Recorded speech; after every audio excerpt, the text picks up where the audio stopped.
Hello guys, welcome to our channel. ఈరోజు good Friday గురించి తెలుసుకుందాం. అంతకంటే ముందు ఎవరు లైక్ ఇంకా సబ్స్క్రైబ్ చేసుకోలేదు, లైక్ ఇంకా సబ్స్క్రైబ్ చేసుకోండి.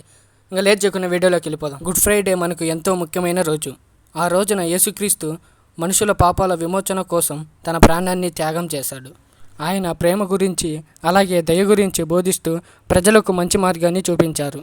అయితే ఆ కాలంలోని కొంతమంది ఆయన పరిచర్యను అంగీకరించలేదు. యేసుక్రీస్తులో తప్పు లేకపోయినా ప్రజలు ఒత్తిడితో ఆయనను శిక్షించడానికి నిర్ణయం తీసుకున్నారు. తర్వాత యేసుక్రీస్తును కొట్టించి అవమానపరిచి చివరకు శిలువపైన ఉంచారు. యేసుక్రీస్తు శిలువపై ఉన్నప్పటికీ తనను బాధిస్తున్న వారిని కూడా క్షమించాలని దేవునిని ప్రార్థించారు. ఇది ఆయన అపారమైన ప్రేమకు ఉదాహరణ. చివరికి ఆయన ప్రాణం విడిచారు. ఆ రోజు శుక్రవారం కావడంతో దానిని గుడ్ ఫ్రైడే అని పిలుస్తాము.